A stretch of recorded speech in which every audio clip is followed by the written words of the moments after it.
We are live.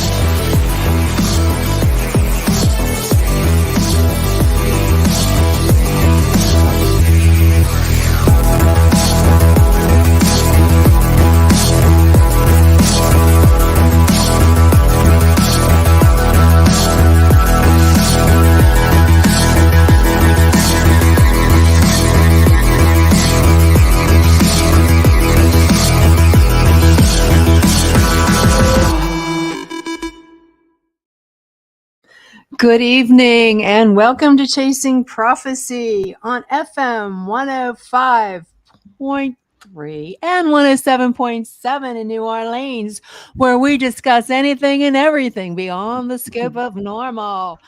I'm Jenny Nicasio along with my fabulous co-host, Oh, shucks. Sean Kelly from Pittsburgh Paranormal. Yeah, how are you? Happy Valentine's Day. Yeah, I got my red on. I see that. I see you got your red. And did you make Got any my cookies? red. Did I what? Did you make any cookies for the grandbabies? They're too little, but I did Oh. get some stuffed animals and stuff to play with, you know. But yeah, and my little Ava, she's so jealous. It's sad. Poor Ava. She's a little sad person. So she's not a person. She's my person. She's my little doggy. Yeah, Ava. How old is Yeah. she now? She's gonna be 10. 10. Wow. Yeah, 10. I knows I wouldn't want to meet her down the dark alley. Man, she'd be biting my No, leg you off. won't. You won't want to meet Ava. She's No. She's a German Shepherd, but she's not real friendly. I mean, she could be friendly, but she's not very friendly. Well, But heck, I love her. Oh, of course you love her. It's your dog, but I heard Yeah. her bark. That's all I need to do is hear her bark, and I'm like, nah. Yeah, But I have a question to ask you. Sure, yes, go away, buddy. You sent me that link about the 10 weird things about Valentine's Day, right? Mm-hmm. Do women actually send themselves their own flowers and Well, cards? Sean, I went out. You know that song with Miley Cyrus? Come on, you know the song. You hear it on TikTok all the time. Oh yeah. I can buy my own flowers. I is that can her? dance in the nude. Okay. Okay. So is that true though? Yeah. Is it true? Yeah, I bought myself flowers today. Uh-huh. Trying to fix my little camera that's too low, too high. I can't tell which one it is. No, I'm too short. I can't win. I'm like what's that called when you're hyperactive? Hyperactive. Oh, I think calm down now, guys. Yeah, relax. But we had an interesting week, to say the least, guys. So if you have any comments or chat questions for our guests tonight, please post in the chat on YouTube, because we can't really see them on Facebook. So if you're on YouTube, please post there. If you have any questions for our guests tonight, and for any of for us, it's going to be a pretty interesting evening, to say the least, with all the stuff that's happening over the skies, and some things in Ohio that may be a false flag for all this stuff. So we're just going to cut to the chase and get right to our guests tonight. We have a special guest that's been on the show, I believe, 3 times, if I'm not mistaken. Yeah. We have Stan Gordan in the house again, and he was trained as an electronics technician who specialized in radio communication. He's worked in advanced consumer electronics sales field for over 40 years. Stan had lived in Greensburg, Pennsylvania, all his life, and he began his interest in the UFO field subject in strange incidents at the age of 10 years old in 1959. That's pretty cool. And in late 1960s, he acted as a telephone UFO operator. Wow, that's cool. For sightings and reports and investigations coordinator for the UFO Research Institute of Pittsburgh. I didn't even know they had a research institute in Pittsburgh. But Sand began the field investigations of UFOs and other mysterious events in 1965, which is pretty cool. And he's primary investigator of the December 9th, 1965 UFO crash recovery incidents that occurred near Kecksburg. I mean, a lot of us we've done shows on Kecksburg before in the past, and we had some try to debunk that. John Ventry is one of the guys who tried to debunk that. Gordan established a UFO hotline, which I think is awesome, and I think we should have more of these for the public to report UFOs sightings that he's investigated, and he's been very active. And we're going to bring him on. Stan, welcome to Chasing Prophecy. Hi, Jen. Thanks for having me back on the program. It's good to have you back. Hi, Stan. How are you? We're doing good. Thanks very much for having me back. Yeah. So, Stan, there's a lot of stuff going on your website. You've talked you've had a lot of reports. So go ahead and tell us what's going on. Last year was just an amazing year. We get reports in every year. My hotline's been open since 1969. It never stops ringing. And between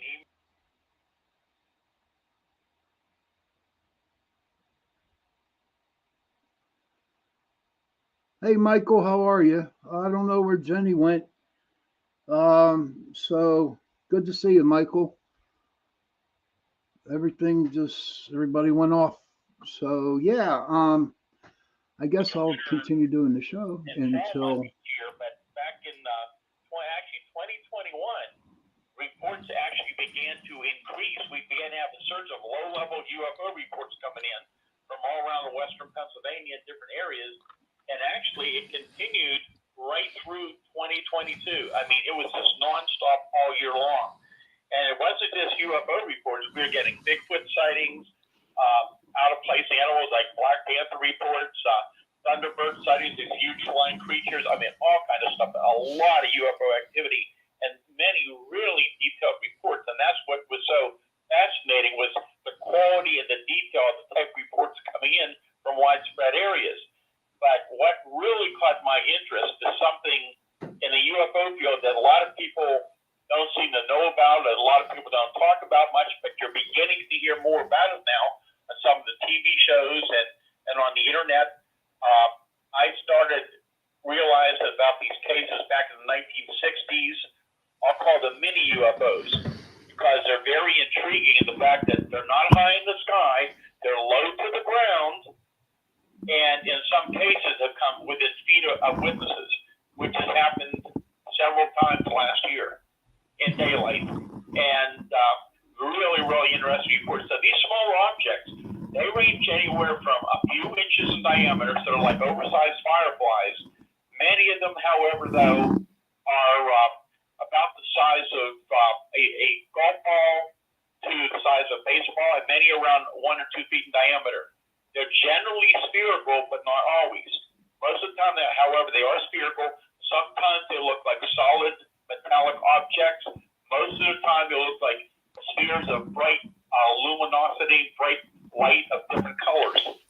What's really intriguing is over the years, I've had reports of these things following vehicles.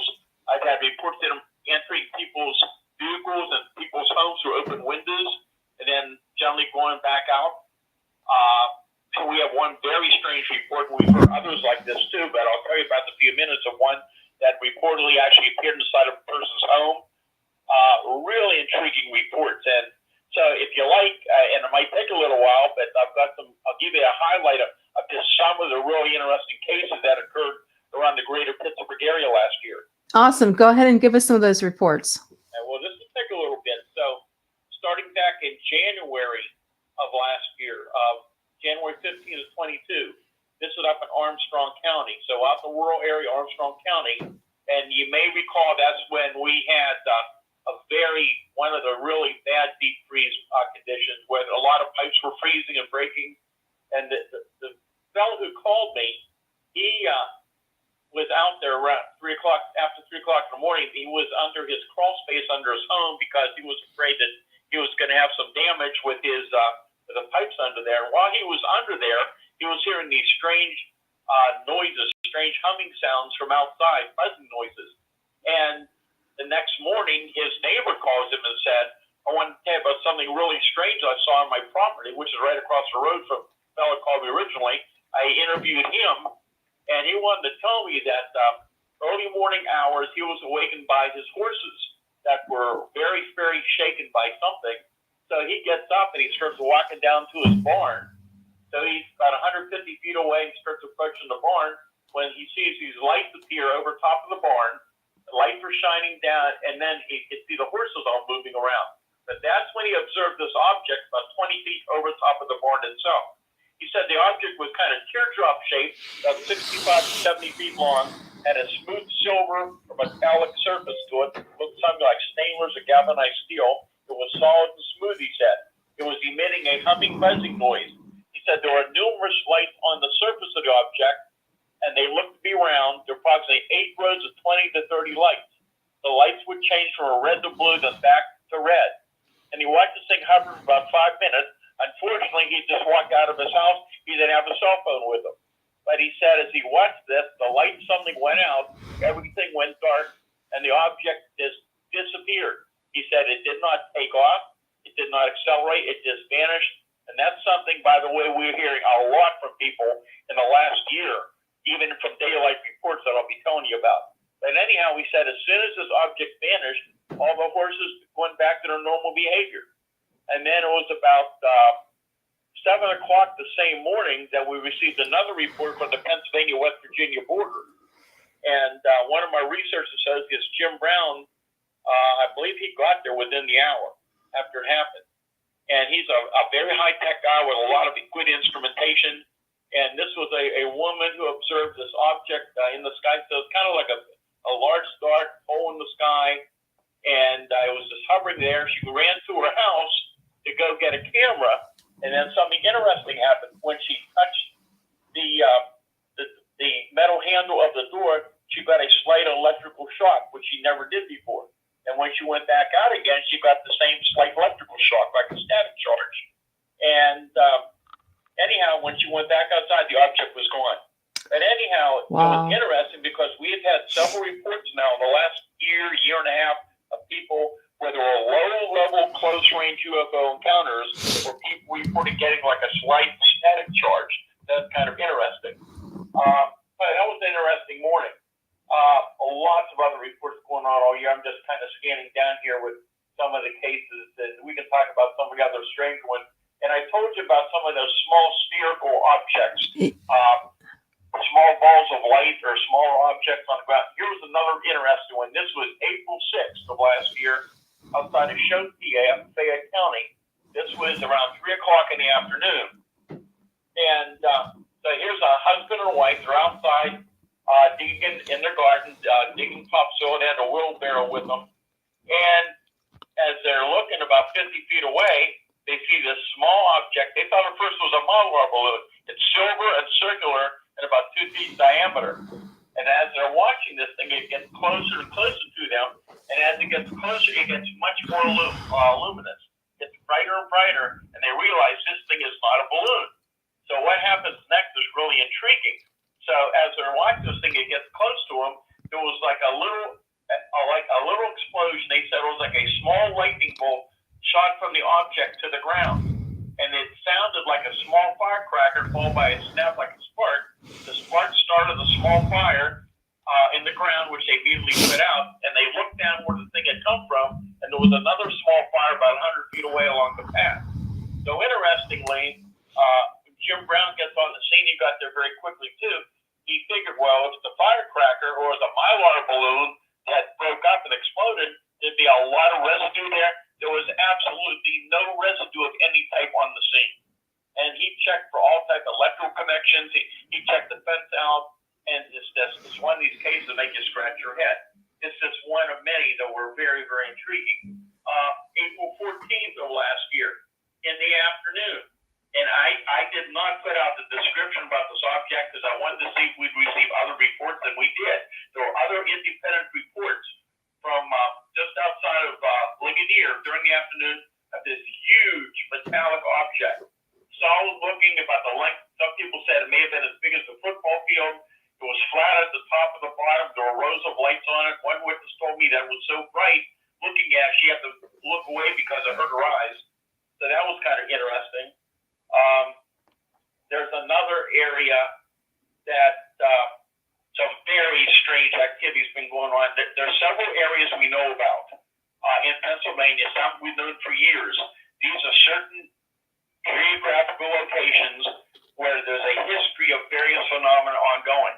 So we're hearing reports of screams and howls and footprints, and in some cases Bigfoot encounters, or other strange phenomena, strange light, and these balls of light. And last year in April, up in that area, some of the investigators were seeing strange flashes of light, lights in the woods, hearing howls and screams, something heavy walking. And that evening, several of these researchers, who I can tell you were skeptical of hearing the reports, and some of these I had discussed in the past of these small balls of light. In some cases, in some different areas of that location of those woods, these small spears of light were coming up very, very close to them. And I can tell you, these guys were very shaken by what happened. And luckily, one of the documentary companies happened to be there doing a documentary on it, and they were able to videotape some of this occurrence. So that's really intriguing as well. There have been multiple reports last year in daylight of large metallic kind of cigar-shaped objects, cylindrical objects, and quite often in beautiful afternoons, not that high altitude, just hovering there and just suddenly just vanishing. Not accelerating, not taking off, just suddenly vanishing from sight. So that's something we heard from numerous people in different areas as well. And I'm just trying to go through here through some of these. Oh, also, if they go to my website, your listeners could take a look at the picture of it. Website stangordon.info. But on May 14th, quite an interesting photograph was taken of an object over the Chestnut Ridge outside of Latrobe. So the Chestnut Ridge is one of those areas that has a long history of various type of anomalies going on. I've been up there since the 60s, late 60s, checking in those reports. And as we found out historically and year after year, that area is one of the most active along areas of that ridge that goes through Westmoreland, Indiana County in southwest Pennsylvania, extends down to a few miles outside of Morgantown, West Virginia, into Preston County, West Virginia. And that area outside of Latrobe, around Derry, and going up through the Laurel Highlands, very active year after year. A lot of activity last year, and I'm already getting reports in the last few weeks of activity going on up there now. But that afternoon of May 14th, a fellow happened to be sitting in a parking lot in Latrobe, looking in that direction towards the east. So I've been looking kind of towards Ligonier area, and over the ridge, what caused attention was this object that appeared to be black. It was moving very slowly. Then suddenly there was a big burst of speed, and it moved out of sight very quickly. But he was able to get one photograph of it. There was a photo analysis done on it, and it's a really interesting picture. It looks like a solid black, upside-down, dome-shaped object with a flat top on it. So that's kind of interesting, too. But, I mean, I can go on and on and on. Let me tell you, though, about a couple of these orb reports that are really interesting. Before we go on, Stan, I have a question to ask you. Is it possible that there is a UFO base up in that area underground? Well, you hear lots of stories over the years of different people, and again, I have to keep an open mind on all possibilities. I've not seen any evidence of it, but one thing it is interesting that for years and years, I've had reports from all over Pennsylvania and a lot in the greater Pittsburgh area and down in the Mon Valley and other areas here in Southwest PA of people saying they're seeing these objects going into the lakes and rivers, and sometimes going in the river or lakes and then not coming out. Sometimes they're reporting seeing spheres of light objects coming out of the lakes and rivers going up to the sky. So that's something that's of interest. And if you've been following what the new government investigation program is all about, and they're investigating UFO reports, and they seem to be taking them quite seriously now. But they're also very, very interested in what's called transmedium objects, which are these objects that are appearing not only in the sky, but they're moving in and out of the water as well. So they're moving through space and also into the waterway. So that's something of interest as well. It's pretty interesting stuff.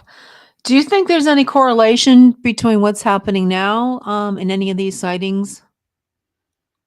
Now, you talking about all the balloon sightings we heard about in the last week or so? Yes, but some of them weren't balloons. So balloons shaped or material. Do you think anything's correlated with that? Now, I think the problem is right now there's a lot of media coverage on it. It's getting a lot of news out there, but we really need to have a lot more verifiable information on what's being seen, or hopefully on what they have recovered or will recover, because we just don't know all the details and all the real facts. There's a lot of conflicting data out there. Personally, as of right now, I have not seen any really good data to suggest we're dealing with anything other than man-made. But, and again, who knows? I can tell you this, since I've been out in the field since 1965, investigating thousands of cases, and I've said this for years and years, when you take the time to properly investigate UFO reports, other phenomena, especially UFOs, many of them are misidentifications. They're misidentification of natural or man-made objects. And so we get a lot of, especially in the last few years, a lot of reports of Starlink satellites and bright meteors and the reentry of space debris on occasion, and a lot of drone reports and balloon reports too. So over the years, we've had cases for years of balloons coming over. So you have research balloons, probably have military type balloons. You've got a lot of types of weather balloons coming in. And I think it was about a year or two ago that I was investigating an incident. We had a very good video of this very large object was kind of wiggling in the sky. And later on, we were able to find out that apparently it was about a 50-foot long balloon that people can buy and launch. And there's actually balloons out there, large balloons that are manufactured to look like flying saucers that people can release. Really? A lot of things out there. And, some people actually, I remember it's probably back in the 70s, people were launching these great big laundry bags, putting candles in them, and letting them go up into the sky. And we were getting a lot of UFO reports. So there's a lot of different kind of balloons that cause these types of sightings. But also, every year, there are incidents being reported that we cannot explain away. I've been investigating for years many close-range, low-level, large, solid objects being reported. And I can tell you about some of those later as well. That's amazing stuff. Sean, what do you think? I'm impressed. Every time we have Stan on, I learn more. That means I'm just going to have to go out to Chestnut Hill or Carn City or all the way out there and just sit in the fields and look up in the sky and see if they come. You know what I mean? You know where I stand on aliens, right, Jen? Ladies and gentlemen, this is how I still. Sean's he's not a real believer in I've been on the show 4 years now, and I enjoy when we have our guest on that talk UFOs, aliens, but I have to see it to believe it, and that's it. Mm-hmm. So is there any sightings on Bigfoot lately, or anything like Bigfoot that's different than? Yeah, I can tell you about that. Look, before we get into that, Chen, let me tell you one thing. I've been doing this research now for over 63 years. I have never seen a UFO or a Bigfoot. I've seen lots of evidence. I've talked to many, many credible people, but I've never seen either one. But when you look at the data, when you interview so many people, when you look at the patterns, you see the similar type of evidence showing up. Even with Bigfoot cases, so many people have seen these things, even in the last week, actually. And these cases are amazing. But before we get into the Bigfoot stuff, let me just give you a few more cases from last year that are really significant. Go for it. With the small spheres of light below the ground. Go for it. Okay, so here's another one. This is October 8th. This is from up in Fayette County, and this was early morning hours, around 6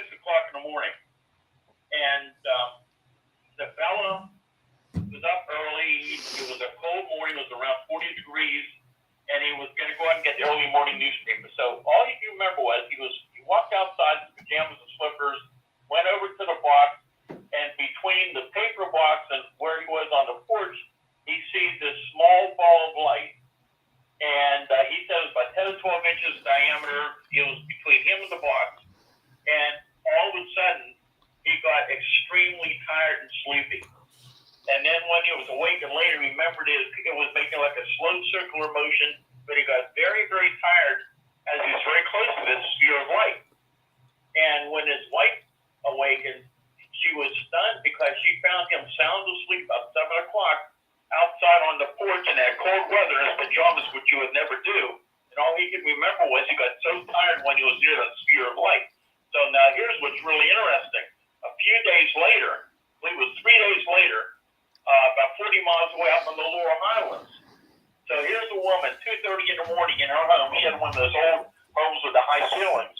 She goes to the bathroom. When she comes out, about 5 feet away in the living room, that was the high ceiling room, she sees this deep blue sphere about 1.5 feet in diameter. And there was something like a gray swirling mass inside of this object, kind of like an old lava lamp. It was completely silent as it moved slightly up and down. She remembered taking one step towards it, and that's when she felt like a slight tingling sensation. She said the sensation reminded her of like a pre-jolt of electricity when you're near electric fence, which I understand exactly what she's saying. And she said she remembered looking back at the strange round object for about 10 seconds, then suddenly she became very sleepy and immediately went to bed. And she said the next day she could hardly get up, that she was very sluggish and groggy, but she said, this was so unusual. She said, I'm an insomniac. I can't sleep. For me to go to sleep right away is not like she is. So that's just a couple examples of what's going on. And I can tell you, interestingly, we're not getting reports just from rural areas. We're getting reports now, including one just in the last week, in a more urban areas, in housing developments, where some of the security cameras are going off. They're letting people know there's some movement outside, and they're seeing these small orbs of light just floating right by their house. It is really amazing what's going on. That's just an example. And here's another report. This would have been November 3rd, so not too long ago, in daylight, 11:50 in the morning, up in Mount Pleasant Township. Here's a fellow that contacted me who is very much aware of the aircraft in the area, and he said, I've never seen like it before. He said it was a clear, beautiful morning, and he looks up and he sees this object. He said this thing, even at the altitude it was at, looked like it could be about as long as a football field, cigar shaped with smooth edges and white color.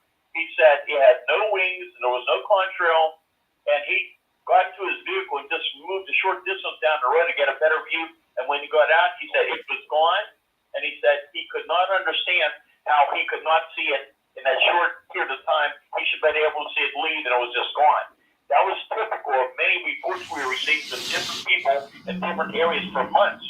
These large cigar-shaped objects that just vanished, and that was it. So that's just an example. So getting back to Bigfoot, I receive Bigfoot reports every year in Pennsylvania, and there were some very significant incidents last year. Let me try to go back to my file. I remember one was up in the Indiana, on the Dairy side of the Chestnut Ridge, which has a long history of many Bigfoot sightings. And a lot of these are very, very close range detailed reports. So there was one, and this would have been, I believe it was Mother's Day afternoon. And this person, I'm trying to find this report here, this person was walking her dogs, and she's walking along. She said all of a sudden all the nature sounds stopped. All the birds stopped chirping, and that's very common. We hear it from a lot of hunters and outdoorsmen that when these creatures are in the area, all the nature sounds stop. The birds don't chirp, the frogs aren't making any noise, the insects go quiet. And anyhow, she said suddenly the dogs suddenly began to whine and whimper, and they're standing still. She said suddenly here comes this huge creature out of the woods. Never looked at her. It was, she's estimating, I've heard different estimates, probably at least 30, 40 feet away, not that far away. But she described this thing from head to toe. It was easily 7 to 8 foot tall, covered with long dark brown hair and black matted hair. The arms were longer than that of a human and hung down almost to the knees. She said the creature was about, again, about that estimate, and she said there was no sound or smell. And, you know, a lot of people, you hear these stories that every time they see a Bigfoot, they have these terrible, rotten smells. Yeah. That's not accurate. Yes, there are many cases where you have the smell, but there are many, many other reports where there's no odor whatsoever. And then there were other reports throughout the year. There was another case that Eric Altman from the Pennsylvania Bigfoot Society and some of the other members, myself, went up May 13th. This is on Route 711 up in Fayette County. Fayette County, very active area along the ridge and around the ridge area for Bigfoot sightings, other phenomena. This guy was a very reputable witness, I can tell you. We went out to the location where he saw it, and he saw this thing, tall, dark figure run across the road to the left lane, approximately 100 yards ahead of him. He slowed down and watched as it slowly walked from the left to the right side of the road to the berm, and he got a really good look at this thing. And at one point, I can't remember exactly all the details. It was it was much bigger, much taller than a human, and it was right near a speed sign. And he said he could see the glowing red eyes of it right a little higher than that speed sign. So that sign was 11 feet in height. So that would have put that thing really, really tall, over 11 foot. And it's rare to get a sighting of one that big, but I've had some cases where we were able to get a pretty good measurement on height, and there was a couple cases where the couple of them may have been around 12 feet tall. Most of them range from about 6 to 9 feet tall with a lot of the reports, and we've had some reports of smaller ones around 4 to 5 feet tall. That's awful. That's crazy. And then I'll tell you about, and then there have been other reports all year about a really interesting case. This occurred this past November. So this would be up in Indiana County, where there have been reports for years as well. Lots of sightings up there, especially during that massive wave that I investigated with my teams back in 1973 and the 74. And for the sighting up in Indiana County, I talked to the witness, I believe, within 2 hours after it happened. And this was up between the Indiana, Westmoreland County, up on the Chestnut Ridge, where there have been reports for years, especially in the last couple of years from other people. And I understand that Eric Hoffman and the Pennsylvania Bigfoot Society have been getting other reports of activity up there as well in recent weeks and months. But this was early morning, just as the sun was coming up. And they lived deep in the woods, and she came out of a building on her property and noticed a movement out of the corner of her eye. She looked at, I think it was about 80 feet away. She sees this. She said this thing easily was 9 feet tall, covered with grayish hair, and she said it was carrying a deer over its right shoulder. And she thinks she scared it because when it noticed her, it let out one loud grunt. And she said that the creature and her had eye contact for a short time, and the arms were very long, hung down to at least the knees. The ears were kind of human-like. There was gray hair on the face. There was no smell again, and it continued through the field into the woods and was gone. And they also mentioned, by the way, which is very common, that there was animal reactions both prior to and after the incident happened, where their animals did not act normally. They were very shaken. They didn't eat properly during the time of the incident. So that's just an example of what's going on. Do you find that it's different in the morning, or is there more in the morning there is in the evening, or is it just vary? It varies. And again, many sightings at daylight, different conditions. I get reports all year round. We've had reports in the winter. We've had a beautiful afternoons. We've had them during heavy rainstorms. Mm-hmm. And I've learned a lot more about Bigfoot over the years I've been doing this. You know, when I started this back years and years ago, I started investigating Bigfoot sightings in Pennsylvania back in the 1960s. And I had always thought that Bigfoot, from what I knew, from the people I interviewed and what I read, it was probably some type of unknown animal, some type of unknown primate.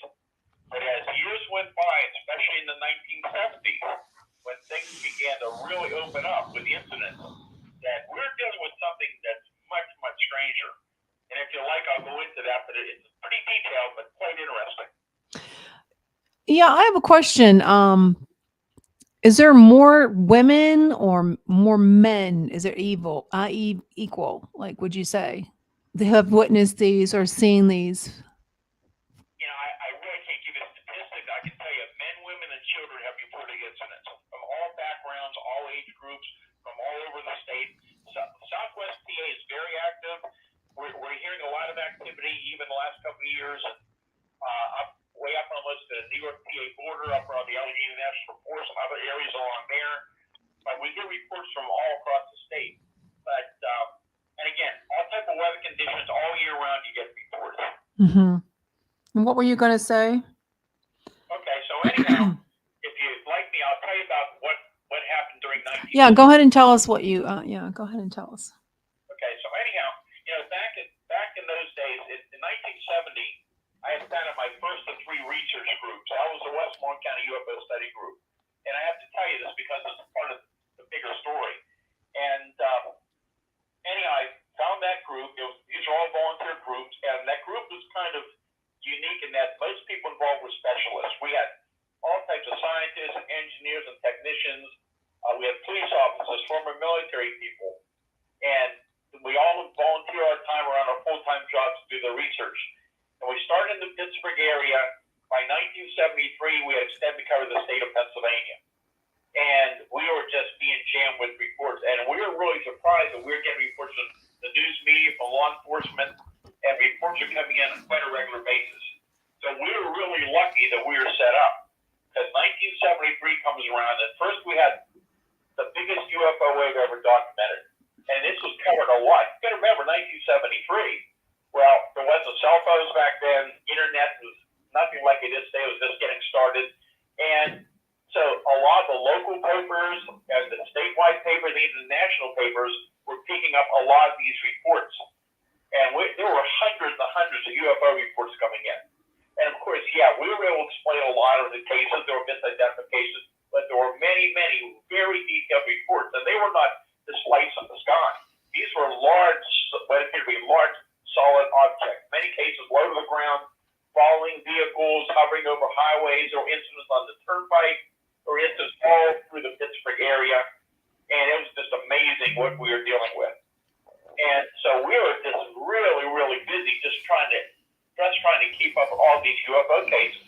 Then in the summer of 1973 is when things got really interesting.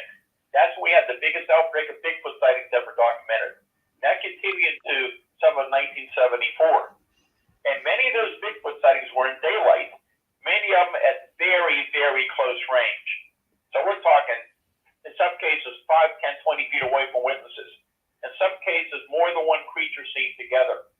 So back when these things are going on, very commonly, my teams would be on the scene of an incident within minutes and hours after they occurred, and in all type of weather conditions. And Ken, at that time period, when they were just starting, I thought we're dealing with some type of unknown animal. We just don't know what we're dealing with yet. But then things began to get very, very strange. And you got to remember again, people didn't have any way to communicate like they do today. And they didn't know what other people were reporting. And, for example, we would be on the scene of some of these cases in different type of ground conditions.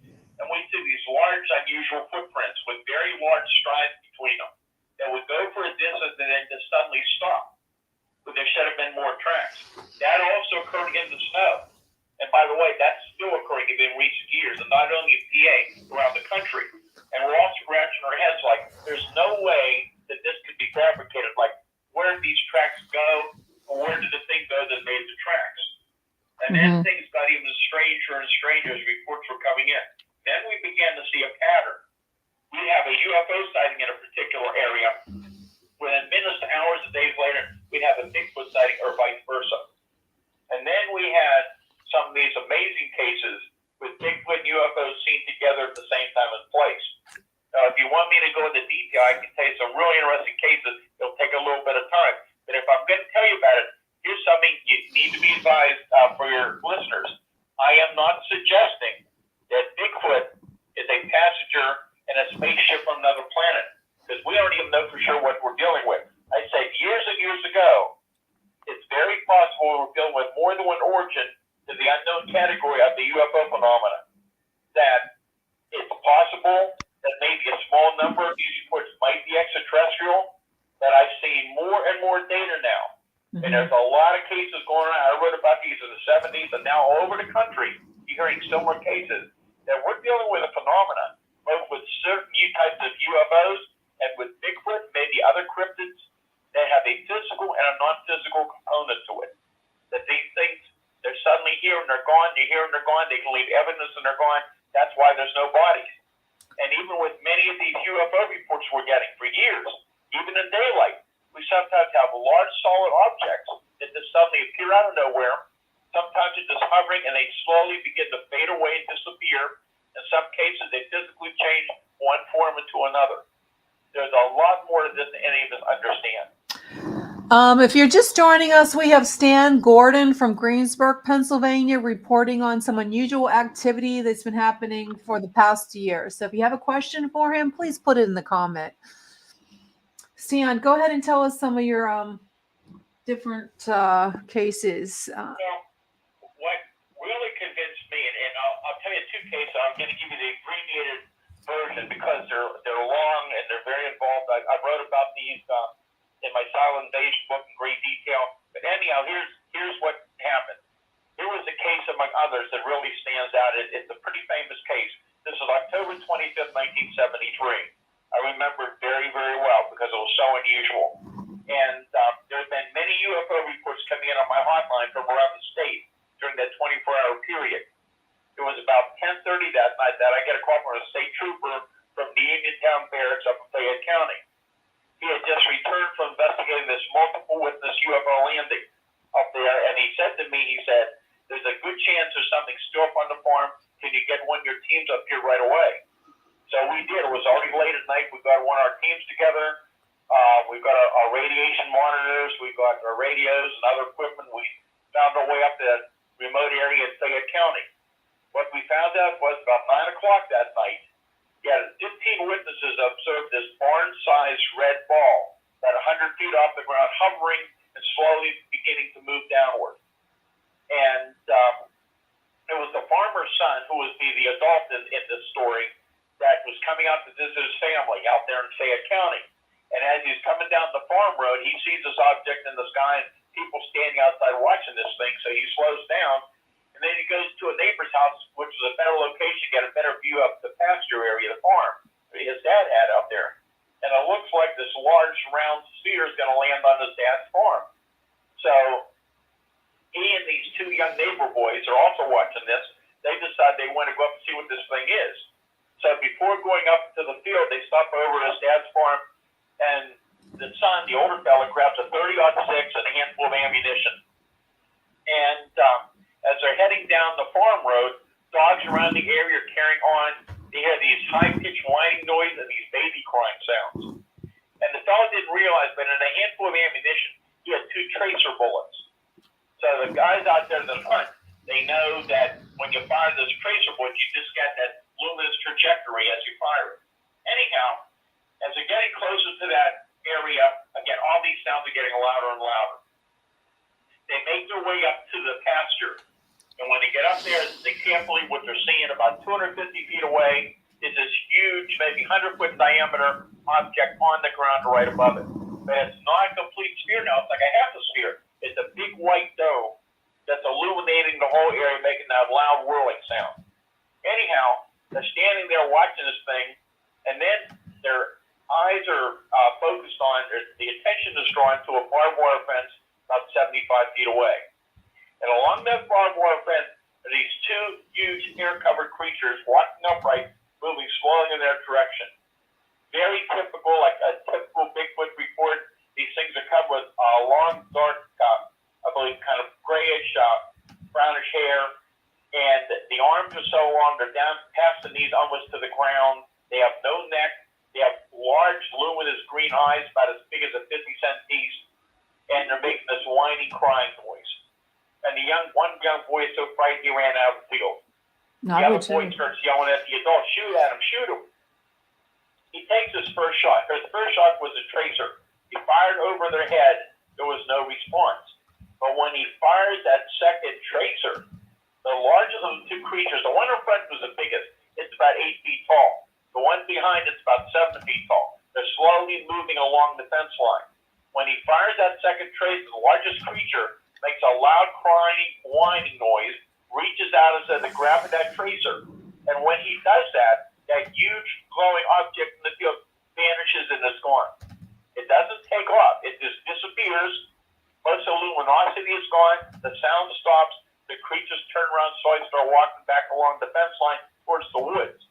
At that point, he's using live ammo from his 30-06 firing into these creatures with no effect on it whatsoever. They run back to their truck, go back to their farmhouse, pull the family what happened, go to the neighbors, call the state police. Short part of the story is, trooper arrives 45 minutes later. They go up in the police car. They're looking for evidence. And the trooper told me when he got on the scene, the area where the object was on the ground was self-luminescent glowing, about 100 feet or more in diameter. He said he shined his flashlight beam into it. He could barely see it. He said he noticed the farm animals stayed away from the area. And he told me, he said, if I had a newspaper, I'm pretty certain I could read the newspaper from the light coming off the glow. I was told that they went back to the state police barracks, but the trooper and the witness were taken to 2 separate rooms. They were separately interviewed, then they called me to set up my team. That's the short part of the story. It got even stranger and stranger. Don't have time to get into it. But that was the case among numerous other ones that indicated we're dealing with something that's much, much stranger than an unknown animal. And then if you want to hear about the case that convinced me that we're dealing with a creature that is not flesh and blood, for a lack of a better term, we'll call it interdimensional. And I've seen a lot more of this now in cases even in recent years with not only Bigfoot, but with other cryptids as well. I'll be glad to tell you the story. Good. Do it. Tell us. Okay, so this is the case. This was way up in the mountains, up in the, not far from Ohio, in that general area. So here's the woman. It's February 6, 1974. This woman lived in the woods all her life. She had a nice little cabin home. She knew the animals well. She was a good shot. And anyhow, she's sitting in her home that evening. I should tell you a little more history, because some of your listeners will probably remember this time period. There was a big national trucker strike going on at the time. Excuse me. There was gas rationing. So a lot of people remember there was gas rationing. I couldn't get up to the scene the next morning because I couldn't get gas here in Greensburg. Anyhow, because of what was happening and the violence on the highways around the country, the state police and the National Guard of Pennsylvania were patrolling together. So you had some members of both units that responded to this incident. Anyhow, the woman sitting there as normal that evening watching TV, she hears this commotion on her little front porch. She had some empty soda cans out there, some empty pop cans. Somebody was knocking the pop cans around. So I think it was 2 or 3 weeks before that a pack of wild dogs had come through, and she thought, I bet those dogs are back again. I'll just grab my 16-gauge double-barrel shotgun, and I'll load one chamber, and I'll shoot over their head, and I'll scare those dogs away, which is what she attempted to do. So she loads her shotgun, and she starts walking up to the front door. She opens the door, turns on the switch for the front light, steps out, but there's no dogs. 6 feet in front of her is a 7-foot-tall, huge, hairy Bigfoot type creature. As soon as the lights went on, it raised its arm straight up over its head. Oh, wow. What did she do? She pulled the trigger and fired right into it. She said there's this bright flash of light, like a flash on a camera, and that creature vanished and disappeared right in front of her. She's pretty brave, I'll tell you that. Yeah. But what happened was her in-laws lived 100 feet away. They heard the gunshot. They called out what she was shooting at. So her son-in-law grabs his sidearm, starts walking down that dark road, and at some point, he reportedly saw 4 or 5 hairy people with eyes like coals of fire, started shooting at him randomly. And it was around that time that they saw this large, glowing, luminous object. They said like a big Christmas ornament hovering over the trees at the same time. That's when they called the state police for help. And so anyhow, like I said, I couldn't get up to the scene the next morning. But I talked to the primary investigator, and he said he believed the witnesses were very honest. They were very shaken. They were very emotional. But he said something very strange happened up there. That he based on the reaction of the animals on the scene. And I think I mentioned that earlier. And there are many, many cases where the animals, especially even the most vicious dogs, when they're in close proximity to these creatures, they generally don't bark, they don't move, they shake, they cower. Sometimes they don't eat told me when he got to the scene, the dogs would not bark. They had several big dogs, but other animals, the dogs would not move. They wouldn't make a sound. I remember him telling me one of the dogs was in a cage. I think it was Spitz. And he tried to force that, get the dog out. The dog wouldn't move. The dog should have bit his arm off. The dog wouldn't make a sound or move. The next morning when I got on the scene with my team, all the dogs were barking like normal. That was the case, among others, that convinced me we're dealing with something that has a physical and a non-physical component to it, which is why there's no body. And for lack of a better term, I'll call it interdimensional. And if you look at the similarity between what certain types of UFOs do, how they change form, how they suddenly appear and disappear, there's similarities between that phenomena and some of the Bigfoot and cryptid cases as well. Yeah, so it sounds like interdimensional. And I think there's a lot of it happening all over the place. Like I was driving down in Westmoreland County, and it was just yesterday. The sky was beautiful, clear, no clouds. It was beautiful, bright blue. I saw this silver object in the sky, pretty big, and then it disappeared. Like, where did it go? There was no clouds. So explain to me that one, Stan. Well, when you're done or when you get a chance, give me a call. I'd like to talk to you more about it because I've been getting reports in the last few weeks. We're having more of these small worm incidents in the last week. We've had an outbreak of some Bigfoot sightings up in northern part of Pennsylvania the last week. I've interviewed 2 witnesses during the last week, 2 separate cases where they had a Bigfoot sighting in daylight. So things are happening again.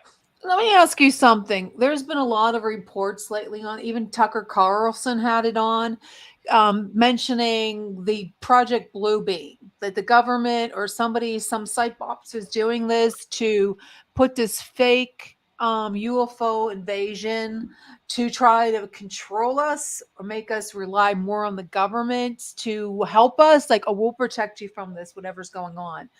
What do you think about Project Blue Book? Are you talking about Project Blue Book now? I mean, Project Bluebeam, excuse me. Okay, well, you hear all kind of theories out there. You hear all kind of stories out there. I don't know that much about it. I've heard all kind of theories out there. All I can tell you is what I've been dealing with personally over the years, these are very good reports of something we cannot easily explain away. And like I said, I don't have the answers. I don't think anybody does. I think the government has always known more than the public, but I truly believe they do not have the answers themselves. And I think, again, we're dealing with a phenomenon that is so beyond our present understanding, scientific understanding right now. I said years ago, the phenomenon is so strange, it protects itself. It is so unusual. It is so strange. It's when you deal with so many witnesses, and these witnesses will tell you, they come from all walks of life, that they would never possibly could have believed these things could occur or be around here unless they thought themselves. And for so many people, it's a life-changing experience. Yes, it is a life-changing experience. Man, I've seen some things happening in the woods up here. When I first moved up to this area, way back before there was a lot of home developments and the sky was open and there was a lot of woods. I mean, I've seen some stuff in the sky that one of them, I'm not kidding you, it wasn't that long ago. I swear my dog noticed it too. It just came out of nowhere. It looked like it was coming right up to me in the sky, but then it stopped and disappeared. And there was a woman in Murraysville, Pennsylvania, that has said that there's a lot of shape-shifting crafts that would shape or morph into, it looks like a helicopter, and all of a sudden it changes and it disappears. And they're usually by some kind of a mineral, like a coal mine. Or this was near an abandoned coal mine. And I don't know what they would be using coal for, because if they're advanced, technology, why would they need coal? So it's kind of bizarre to me. Like, why would they even go around trying to get some kind of a natural resource when they're so advanced? Why would they even need that? Well, I can tell you one, there have been reports of sightings for years all around Murraysville and Trafford and Export, all through the Delmont, a lot of reports for years, all kind of activity. The pattern I found many years ago, and it's continuing to show up, is that many low-level, close-range UFO encounters and many encounters with Bigfoot and other cryptids. So when we use the term cryptids, we're talking about creatures such as Bigfoot, which the public and people report seeing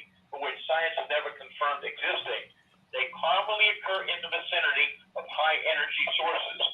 So you have many sightings around high tension power lines and power plants and radio towers, cell phone towers, gas wells, gas lines, bodies of water, railroad tracks. I can go on and on and on. That's very, very common. Now, I can tell you this. Back in the 70s, when all these sightings were going on, if we had a Bigfoot sighting around a cave or a mine, in some cases, we went into those caves or mines, and we saw no evidence that these things were staying in there, that they had got in there temporarily, but we never found any evidence they were staying in there. And I don't think that's the case. No. I think we're dealing with something that I don't understand. I don't think anybody understands that these things, under certain conditions, they come in and out of our physical reality. They can leave evidence, and they're gone. I agree with you. I think they're trying to make themselves present now and visible for some reason, more so than ever. But then it gets me to the point where maybe, how do I know these are legit? They're not CGI, or like I said before, blue beam. How do we know it's not some kind of a computer generated image and not the real thing? Like, how do you know? And again, we may be doing more than one thing, but I can tell you there is various types of sometimes physical effects being reported, different types of electromagnetic effects being reported. There's been a lot of cases more and more in recent years, and I can give you some examples of both with UFOs and even with cryptids, where people have good quality equipment, good phone cameras, night vision equipment, other type of equipment that's fully charged and everything's working properly. And when they go to try to take a picture, the camera fails, it malfunctions, or the batteries completely lose all their current, all their power instantly. That's been reported more and more. I'll give you just one example of many I can give you. But this was 6-7 years ago. I can't remember exactly now. This was up towards Dargo. Beautiful, beautiful morning.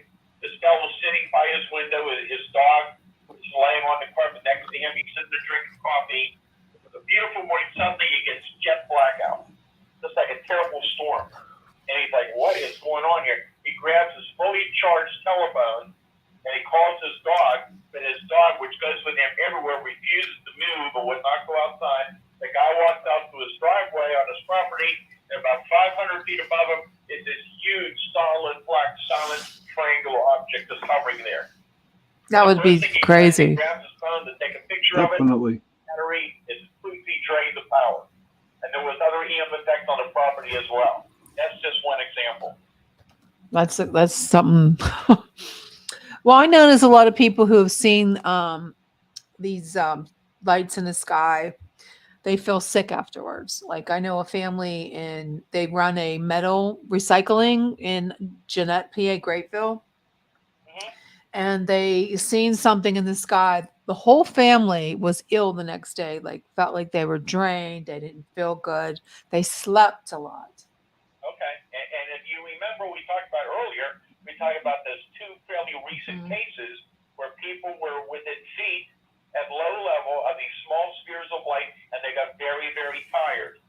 Okay, so you got this physiological effect. We've had these other reports in the last year of people that close to low level large objects, and they've had some type of like electrical static charge.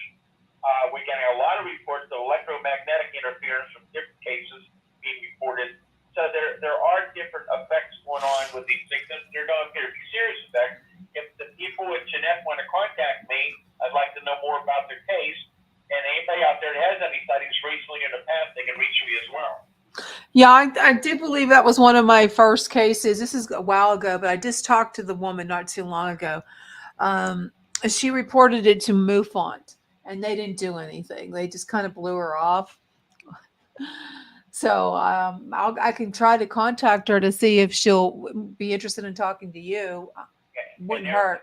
Incidents around Jeanette, Grapeville, that whole area along Rodabar Road where a lot of the incidents were happening, especially in 73, but many since then. There's a lot of stuff. So much of this stuff is going on, but the public doesn't hear it because 99.9% of the people see things don't want any publicity. Yeah. And I get calls from people from all walks of life. I mean, engineers, scientists, school teachers, police officers, pilots, and all kind of people I've interviewed over the years, and they want no publicity.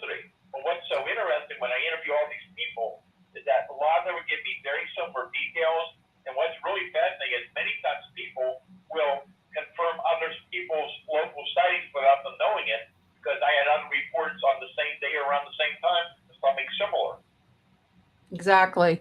I'm not sure. I know it's so common now to hear about it on the news. It's all they're talking about. UFOs in the sky. What are these objects? Is it real? Are they Russian, Chinese? I mean, are they alien? But the alien tech. First of all, an alien technology like what's going on would not let themselves be shot down. Oh, yeah, exactly. And I think, as I recall, one of the power reports, I think it was probably the incident happened February 12th over Lake Huron, Michigan, that they reported like strings hanging down from whatever the object was. And I don't think any advanced intelligence would have strings on their vehicle wherever they come from. No. And most of these are just wind, guided. So, but then the ones that the military did see, the Tic Tacs that were, they were real. I mean, but and those are similar to many of the sightings we've had in Pennsylvania for years and years, but a lot of people call more cigar-shaped type things or more elongated objects. And we've had many, many cases. There have been so many reports in the greater Pittsburgh area for years and years that most people don't even know about. Yeah. Well, I can give you a couple examples if you want. Sure. Go ahead. And so I'll go back to the years August of 1986, 8:30 in the morning. People report this large cigar-shaped object with a silver surface hovering over some trees behind the Monroeville Mall. As they're watching it, it moves towards the mall and hovers about 200 feet over the roof of the mall. It was moving over different sections of different businesses in that area, including over the air conditioning unit. The object made no sound. They said it was about the size of 3 school buses in length, and one witness said it was so bright it hurt her eyes to look at it. May of 1989, Squirrel Hill, suburb of Pittsburgh, around 3 o'clock in the morning. 2 people coming out of a restaurant. They're riding down the street. At the intersection of Beacon and Whitman, they see this, what they thought at first was a big blimp, but they realized the cylindrical object had no gondola. It was more elongated than a blimp. It was completely all luminous, bright white. There were lights on in different areas. It was completely silent. Just hovering there. They could see like indentations in the surface of it. It hovered there for several minutes, and then after about 3 or 4 minutes, it just suddenly vanished. And they actually made the police report on it. Let me think of another one. 1995, early morning hours, people reported an object over the Homestead High-Level Bridge. Said it was larger than a blimp, covered with hundreds of light colors of eye, kind of a purple, blue, and pinkish red. It hovered over the bridge for a minute, then ascended to the sky at a high rate of speed and out of sight. That's just an example of just a few of the reports. Yeah, it's a lot of different ones. Do you want to say something, Sean? Did you have a question? I'm just fascinated, Jen. Every time he comes on, I learn more. So the only thing I'm going to have to do when it gets warmer, since I retired from ghost hunting, is just start going out and up that way, Chestnut Hill and other places, and sit out in the field. I'm being honest with you when I say this, and just sit out there and see what the hell's out there. Yeah. Stan, did you get a chance to watch the Missing 411 Hunted, the last part of the show, when the woman who was married to what was he, Sean? He's a farmer. No, he wasn't a farmer. Or... He was the real smart man. His wife was hunting in the trees. Oh, I know who you're talking about. When you were talking about interdimensional beings, she saw this weird shape. The trees, the trees transformed into some almost like I can't even describe what they said. It's called cloaking, Jen. Cloaking. Yeah. Did you happen to see that? I have not, but I can tell you again, I'm finding out a lot more about a lot of this stuff going on. I'm telling you, whatever we're dealing with, it is so beyond our understanding that whatever it is, at times it can manipulate the thought processes of some of the witnesses at the scene temporarily. There's different effects being reported, that it can manipulate the environment and the surroundings. In my new book, Creepy Cryptids, there's some really amazing cases in there, the things that people never heard about before, and really weird creature cases. But, for example, one witness, we're talking about Black Panther sightings in Pennsylvania. Now, we're not talking about cougars and mountain lions. We're talking about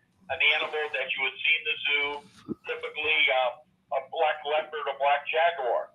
But these reports of these out-of-place animals are being seen around not only Pennsylvania but around the country for years in areas where they should not be. But I've also found some very interesting connections between the Bigfoot phenomenon and the Black Panthers. And I told you about the one case, that case of Bigfoot, that, sometimes they're physically solid, sometimes they're not always completely physically solid. Sometimes they're more misty looking, foggy looking. Sometimes part of the body is solid, other times they are not. And again, you got the tracks that just suddenly stop when there should have been more tracks. There's a lot more of this that meets the eye, including reports that in areas where you have a lot of history of Bigfoot sightings, witnesses and investigators are seeing these small spheres of light in those same areas, and there's a connection with that as well. But with the Black Panther reports, sometimes when you have an outbreak of Bigfoot sightings in a certain area and other phenomena is occurring, sometimes another cryptid is reported by the locals. And for example, in one very big case, it went, 1979, 1981, 82 on the Pennsylvania-Armstrong County border. There was a lot of activity down in that area, and the locals reporting not only Bigfoot activity and the small orbs of light, other phenomena, they're reporting a number of sightings of Black Panthers as well.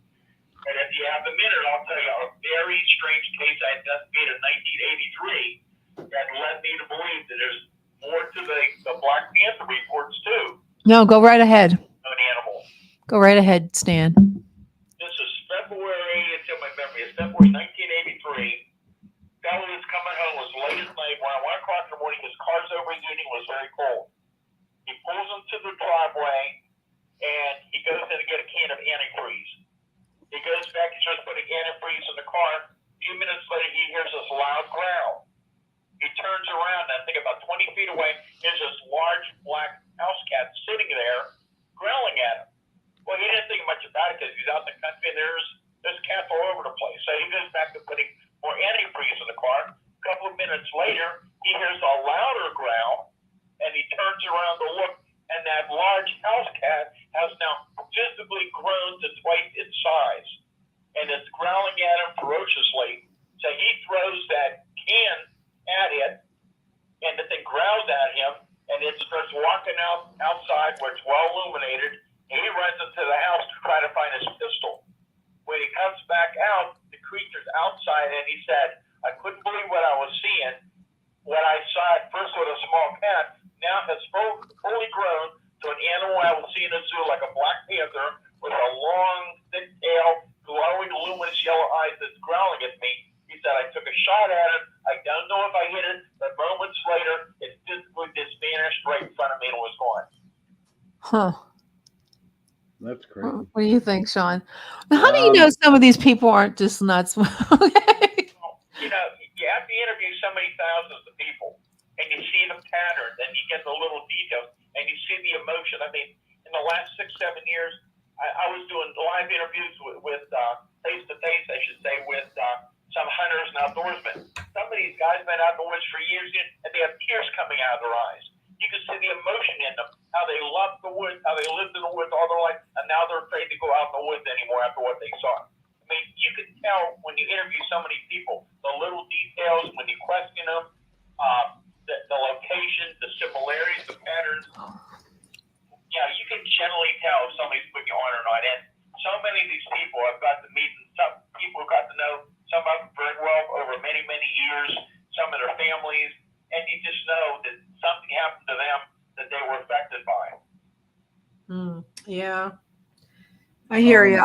I'm not trying to be disrespectful to people who have seen these things, but there are some that are not all there. I mean, you have to admit there are some people who can make us. There's my friend Anthony's in the comment section, and Many overt hoaxes, we get a lot of misidentifications. Even with Bigfoot, there's a misidentification of large shaggy dogs, there's been hunters in camouflage outfits that look very strange. There have been bear sightings and people mistaken for a Bigfoot. So there's a lot of things they're not overt hoaxes, just misidentifications. wow, that just Well, my friend Anthony in the comment section, I had him on my show Into the Night with Sean Kelly, and he's has the paranormal group. I, correct me if I'm wrong, Anthony. The Texas Wraith investigators, paranormal investigators, and what he's talking about, what's happening in the forest, is similar to what is happening to some people who are witnessing UFOs and Bigfoots and stuff like that here in Pennsylvania. The Texas Wraith Hunters is what they're called. Yeah, and it's going on all over the country. And it's not just my research. I've been in touch with many other researchers out there. You have people like Nick Redfern, David Pilates has had cases reported. You have many, many others I've been in touch with around the country for years are having these reports back. I can't remember, maybe 10, 11 years ago, I gave a lecture out in Oregon on this type of reports. And that's an area that's very, very thick with lore of Bigfoot. And I wasn't sure how they would respond when I gave a lecture on this, and I was amazed. I had a very, very positive response. A lot of the researchers and others contacted me afterwards and said, "We're so glad you talked about this." They said, "This has been going on out here for years.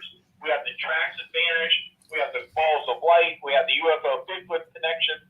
This has been going on for years and years."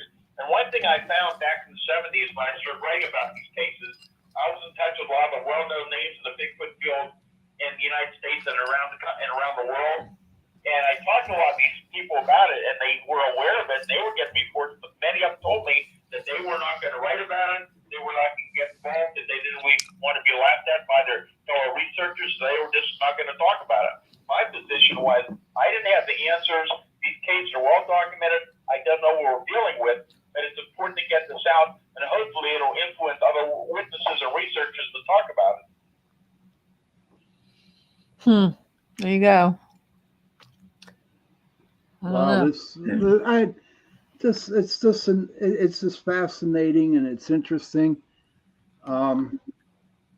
Okay, Stan, real quick. So I retired from from paranormal hunt investigating, and if I wanted to go out, to see about UFOs, Bigfoot, whatever, any cryptids, is there things that I need to take with me to protect myself, or is there any kind of equipment that I would have to use just in case I want to do it, and maybe some of our listeners who would want to go out and do it? Well, there's a lot involved. It was lucky that I had the kind of research specialist I had in my group for years, because we had all kind of scientists and engineers, and we did training programs. We learned how to make casting. We learned how to gather samples. We learned how to work the equipment. Some of my guys were actually trained by the civil defense to be radiological monitors during the 60s, late 60s. Was that time period, but it was 1970 that we started the first group. A lot of them guys were trained to use radiation equipment properly. And again, it varies. But I mean, it's good to have, sampling equipment. We had some labs back over the years that did analysis for us. We got any kind of unusual samples, which on a rare basis that may have turned up. And so again, it's good to learn what you can about animals, tracking, how to gather samples. If you get something interesting, and make sure you get the samples prepared and properly stored. There's just a lot to know about it. And we take out various type of equipment. We have radiation survey meters. We have electro-EM equipment, detectors, check electromagnetic fields and magnetic fields in the area. So there's a lot of different things you can do. If you were involved in ghost hunting or whatever, some of those fellas had some equipment too, but there's some equipment that's a little better than others. So you need to do some research and learn how to use the equipment properly. Okay. That's good. Good talk. maybe me and Jen will go out there. We'll bring Ava with us so she can scare the cryptids. Yeah. Okay. And then we'll go out and look for a Bigfoot. Yeah. Well, I don't know about Ava. She'd probably be scared and hide. So, but we're gonna take a real quick break. It mentioned carnation. Thank you, Carnation, for sponsoring the second hour of Chasing Prophecy Radio on FM 105.3 and 107.7 in New Orleans, where we discuss anything and everything beyond the scope of normal. There's so many things we could talk about tonight. So many things that's happening out there. I personally do not want to come in contact with any of these cryptic creatures or orbs. I mean, I had an experience, oh my God, a long time ago with a green type of light. So going outside at night, especially in the summer, is kind of, I don't know if you want to do that now unless you have some protection, because especially with the parks, camping and everything, I don't think I want to go to a national park anymore. Michael called it right there, and he's true, and he's right. If you're chosen, it will happen. I truly believe that 100%. Well, how do you know? You mean if you see something? Yeah, Michael, how do you know if you're? I mean, can you explain to Jenny what you mean by that? But I know what you're talking about, Mike. I mean, if I've seen a lot of things outside at night. I've seen things in my house. I've seen a lot of things that I can't explain, but how do you know it's just not a figment of your imagination? I mean, I can see in the sky. I can see things. I mean, he says you will know. You will know. What do you think, Stan? What do you think? Well, it's something I've looked into over the years, and we just don't have enough data on it. But one thing I found years and years ago, things are showing up, is it possible that certain people have certain abilities that they're able to perceive and experience things that not everybody else can, that they're able to perceive it. And I'll give you an example. I remember years ago, there was an incident where there was a group of people outside, and only a couple people could see this large object hovering nearby, and the other people couldn't see it.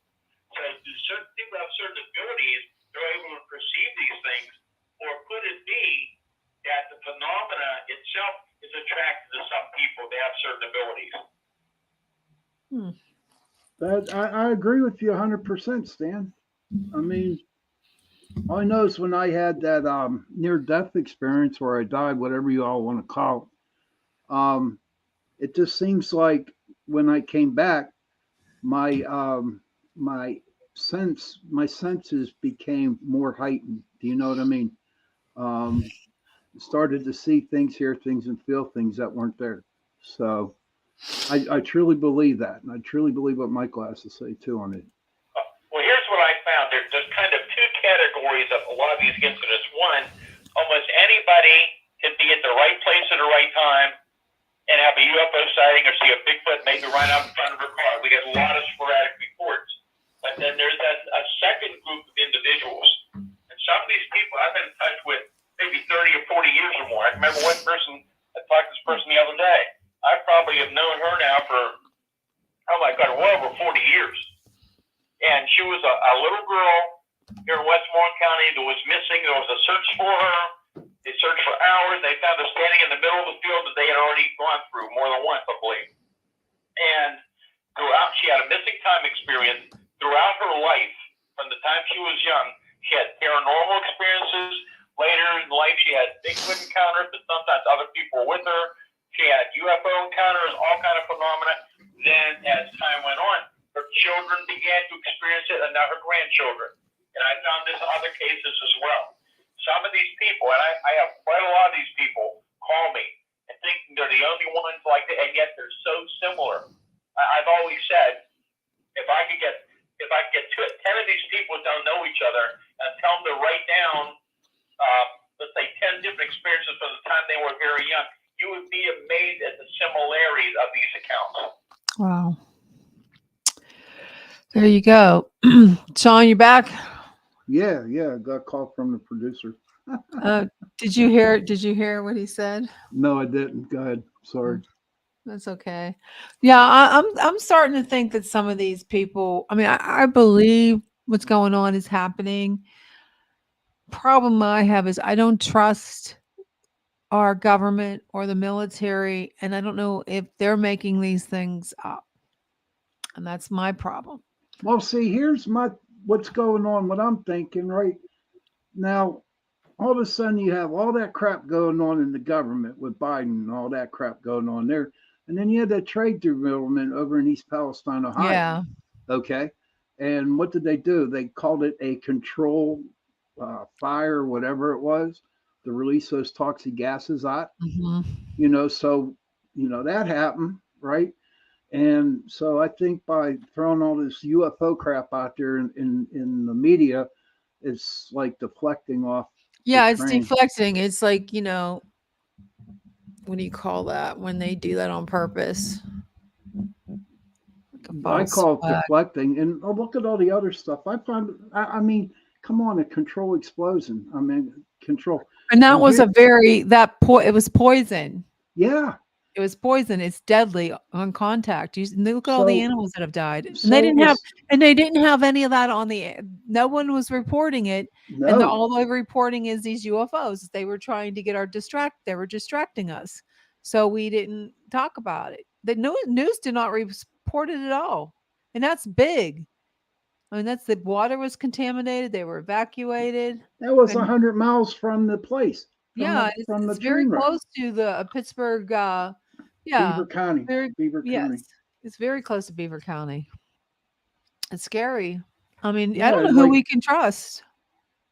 There's just so much crap going on right now that some of the stuff, I honestly believe they just blew up. They just fired up balloons, man. That's what they did. Yeah, That's it. Here's the way I look at it, right? So the first one they shut down, all right, China knows where in the hell our bases are at. They know how many people we got. You know what I mean? They know it all. Okay, they know it all.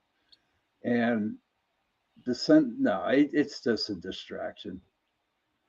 I don't know. stands quiet. Just listening to your comments, everybody, we just don't know the facts, and we don't know really what's going on, and hopefully we will. But again, over the years and historically, you have a lot of unusual events happen, and are these things always coincidences or races for it? We just don't know. Yeah, it's like Michael Anthony said, it's all connected somehow. But Stan, it was really great having you on the show tonight. We'll have you on and report back to us if you have any other Yes, Stan, thank you. reporting to do. Okay, well, listen, if your listeners are interested, they go to my website. It's stangordon.info, I-N-F-O. They can keep up with some of the activities. There's a really detailed report about a lot of what we were talking about on the show tonight. And also, I have a lot of events and different conferences I'll be speaking at this year all through Pennsylvania and other areas. They can go there and look under upcoming events. And let me think what else. Anyhow, my phone number is on there. If they want to reach me, it's 724-838-7768. Or email all this on my website, too. It's PAUFO@Comcast.net. And my books are all available on Amazon.com and BarnesandNoble.com. The latest book out is called Creepy Cryptids and Strange UFO Encounters of Pennsylvania. And there's a lot of very, very strange incidents from all over our area, around the Pittsburgh area. Well, there you have it, folks. Well, thanks again for joining us, Stan. You have a great night. Thank you, Stan. Have a good evening. You too. Very interesting. Very interesting. There's always something to talk about when he comes on the show.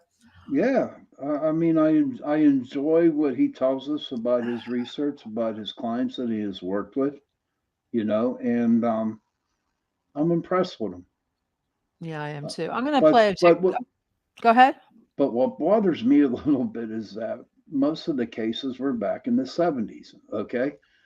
And I was a wee one back then, and so how come none of that good stuff that happened back in the 70s is not happening right now? Well, what about in the 50s when the alien ships flew over the White House? I mean, come on, we've been talking about this stuff forever. It seems like, I think it's a fake alien invasion. Sorry. They want to do this to control us for the New World Order. I mean, they're doing something and I don't like it. And I wish my microphone would stay in one place instead of playing around. Keeps going up and down and I don't like it. So I'm going to play a little TikTok video. I don't recommend using TikTok, but I use it sometimes to gather some information because it seems like you can't find any of this stuff hardly at all on YouTube. So TikTok is a place to go where they don't seem to monitor it so much, but I'm going to try to find it. So give me a Hey, Michael, what's China's pink house? what? Yeah, China's pink house. Michael's smart dude, man. I mean we were talking. I don't know. That was pretty interesting there. Why do you think the government doesn't want to allow it, Jen? What do you say? Like our White House, very, very much the same, and they had the same experience. Oh, okay. All right. The pink house is just like what happened at our White House with the UFOs falling over, flying over them. Did he say? Sean, I didn't Uh, hear him. What did you say? he's referring to Tic Tacs. I don't know. Looks like the I White House hopefully is we very. can get him on our show. He's pretty. Yeah, it would be great. So I'm going to go ahead and play this. Give me a second. So it looks like we're about to see the start of the next psyop, guys. Do not be fooled. Do not be fooled by all the reports that you're seeing of alien sightings, UFO sightings, jets being scrambled. This is all another psyop. It's another part of the movie that they're showing us in order to shoehorn us into doing things that we wouldn't normally want to do.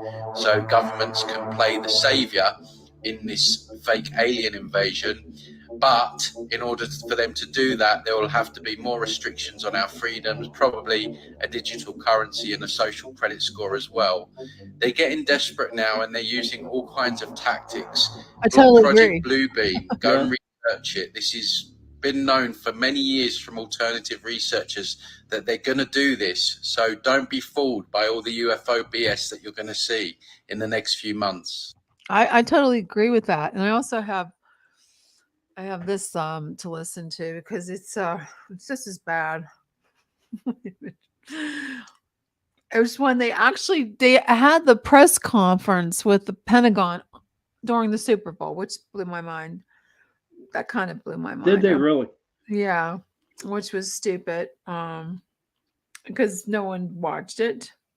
I probably don't have it anymore. Well, I think I shared it. I think I shared it in our chat. Yeah, we did. Yeah, I don't buy a lot of this stuff I'm seeing. I just don't. Just don't do it. Don't buy it. Okay, I don't know. You okay there, Jen? You all right, buddy? Huh? You okay? You're just like going out there. You being possessed by aliens or something like that? What are you talking about? I'm looking for just, stuff on the. Can you hear me or what? Yeah, I can hear just like. I'm searching on our Facebook stuff. I sent you the okay. link. What did you think I was doing? So everybody out there who is listening to the show or who's in the chat room, what did you think of our guest, Stan Gordan? I would like to hear your opinions. That would be great. Me and Jenny would. Michael says, I kind of like being the third wheel here. That's okay, Mike. We need you to come on the show, pal. That would be cool. And just hear your stuff. So it's just like, I just think this is Project Bluebeam over and over and over again. It's just too scary, and for me, I just came to the conclusion with all this crap that's happening out there in the world right now. Okay. Whatever's going to happen is going to happen. And I have no control over it. So if the world ends tomorrow, then it ends tomorrow. I don't know. And that's how I feel. I can't dwell on something like this because all it will do is give me ulcers. It will give me headaches and migraines. I can't deal with it. I'm going to go ahead and play this, okay? Yeah. All right. Let me just make sure it shares it. You can see that all right? Yeah, it's a balloon. That is what everyone is asking us right now. Oops. It's a balloon. No, it's not a balloon. Hi, You thanks, hear that? Pat, and thanks for doing this. This Yeah. is for General Van Herk. Because you still haven't been able to tell us what these things are that we are shooting out of the sky, that raises the question, have you ruled out aliens or extraterrestrials? Pentagon. And if so, why? Because that is what everyone is asking us right now. And it stopped. Why? It's it's the government, Jen. They're listening in on our show, and it happens, and you know it happens. It's happened many a times. Why Whenever is it doing whenever we talk sensitive stuff, everybody, you know, we either lose connection or else there's a lot of static on our computers, you know, that won't allow us to continue to talk about what we're talking about. You know that, Jen. Thanks for the question, Helene. I'll let the intel community and the counterintelligence community figure that out. I haven't ruled out anything at this point. We continue to assess every threat, He hasn't ruled potential out threat, unknown, that aliens. approaches North America with an attempt to identify it. See how Hi, thanks, Pat, and thanks for doing this. This is for General Van Herk. Because you still haven't been able to tell us what these things are that we are shooting out of the sky, that raises the question, have you ruled out aliens or extraterrestrials? And if so, why? Because that is what everyone is asking us right now. Yeah, thanks for the question, Helene. I'll let the intel community and the counterintelligence community figure that out. I haven't ruled out anything.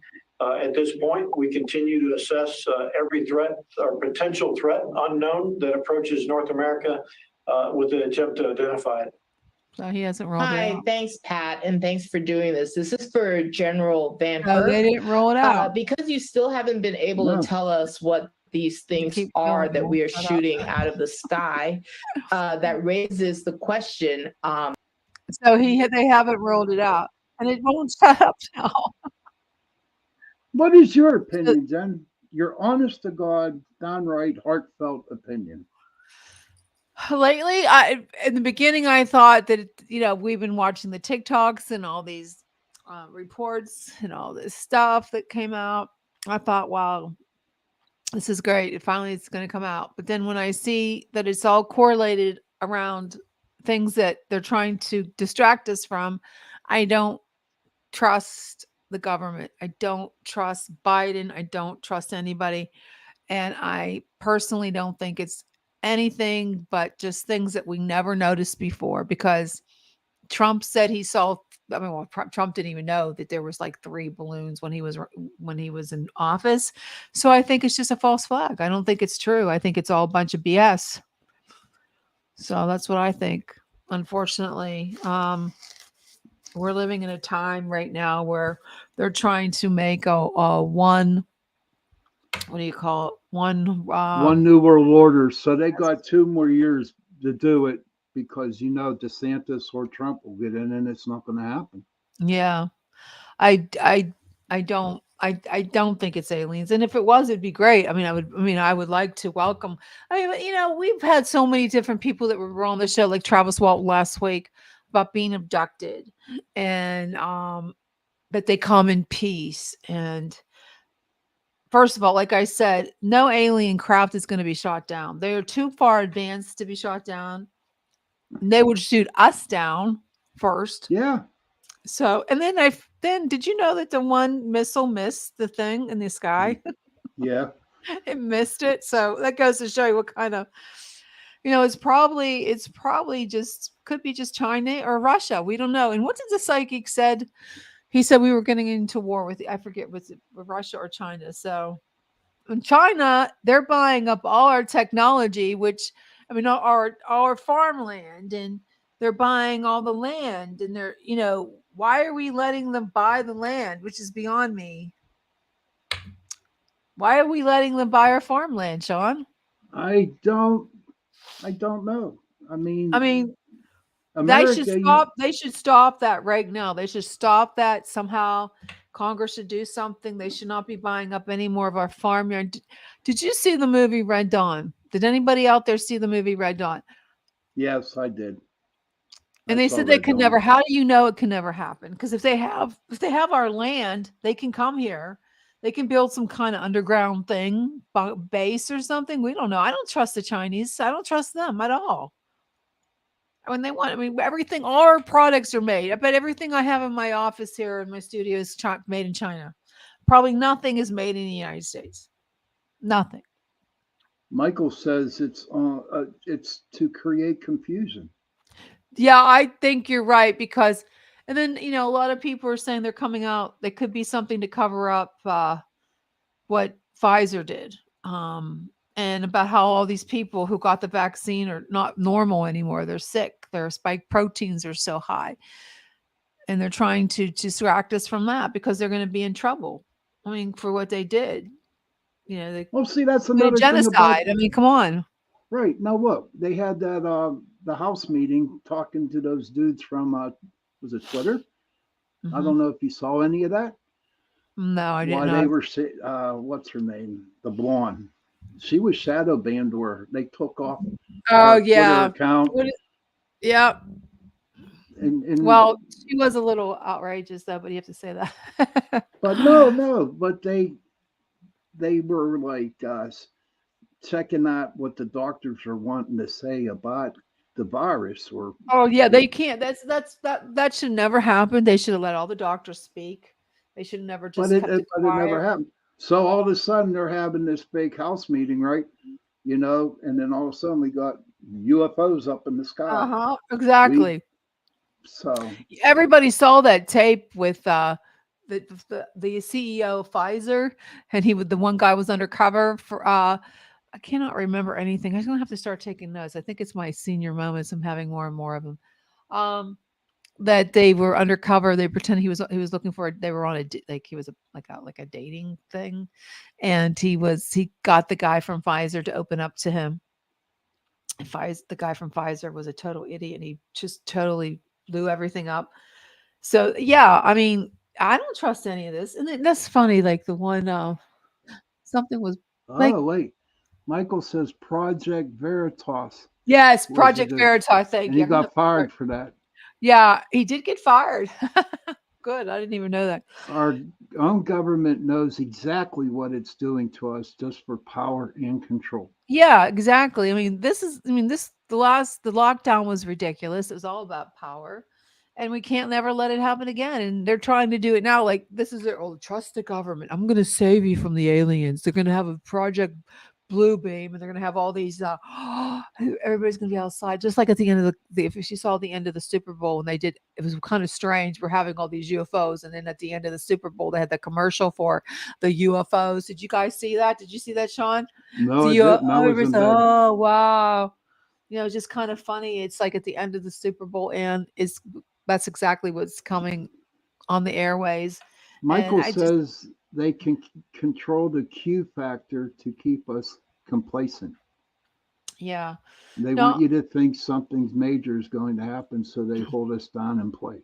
Yeah, because they want you to trust them. Oh, look, we'll help you. We'll protect you from these bad guys. But then again, look at this is the 21st century, and they've been doing this bullshit for the last 20, 30 years, Jenny, and people don't. It hasn't never been at this bad. It has never been this bad that I recall. Now, come on. We lived through a pandemic. We lived through lockdowns, government telling us what we can do, telling us we have to get an injection if we want to keep our job. How many people who lost their jobs?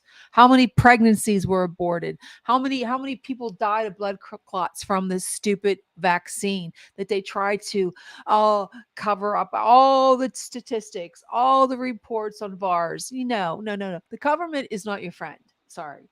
And if you're going to trust them from an alien invasion, I'd rather have the aliens come down and abduct me and take me to their planet. Okay. And if it's all fake, they're fake, because I'm telling you, the aliens are already here. And half of them are made biologically from the government's using cloning and hibernation and all that stuff. You don't know what's out there. And all these creatures you see are probably them messing around with the genome code. They're probably making these things. I don't trust them. I don't trust them. It's like you can't trust the government. And read 1984. If you have to go back, go watch Red Dawn again. Watch all these movies. Watch The Island of Dr. Moreau. I mean, come That on. was a good movie. They already know how to clone, and they've already probably done it. You know, Biden probably has a clone sitting in the White House somewhere. And He it's does pretending have to be one. him. He does have An one. AI. Yes. And half the time these AIs think they're humans. They're probably walking around. They think they have a conscience. And they've already have this alien made. They already made the alien. It's already made in their lab somewhere underground, probably at Area 51 for our we know. And they're going to have this alien present itself at some point. And it's not even a real alien. They made it in the lab. Look at what Fauci did. You know what I'm saying? It's probably already made in a lab. They're going to come out with this alien. Like, what's his name? Val Thor. You and that Val Ford dude. Val Thor is going to come knocking on the door and say, yes, we've come back. We want you to have peace. We want us to be united. I feel sorry for the young people in today's world. You know, I mean, come on, Jen, growing up, how much shit did we get into and we're still alive? You know what I mean? And we're still alive. Yeah. Where you can't even, lift a finger without, breaking a nail and crying and, oh, you're not allowed to do that. So we're going to blame that wood because you broke your fingernail on it. And, oh, we're just going to have to go through and give you a pity party, buy you crayons and coloring books and all that good crap. Yeah, that's true. Well, you got my Irish going here, honey, and it's not St. Patrick's Day yet. Yeah, well, there's one more thing I want to talk about before we go on to our next segment. What is our next segment? We don't talk about that one. I wanted to hear what the pilot said about. Did you happen to watch that? Yeah. It was on CNN. Yeah, I saw it. Did you see that one? Yes, you're breaking up, Jen. You can't hear me? You're breaking. That's weird.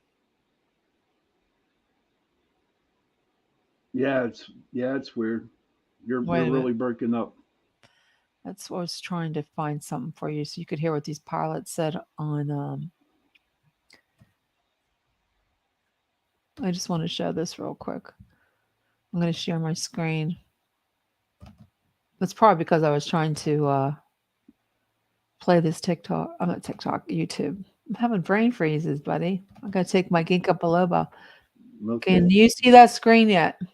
Yeah, I see it. Okay, I'm going to go ahead and play it. It's that other pilots saying that when they looked at the object, they could identify no identifiable propulsion system, and they did not know how it was actually staying in the air, cruising at that altitude of about 40,000 feet. So this is all added to the Pentagon's wariness of describing in more detail what this object actually is until they can get more information through the debris that they are recovering right now.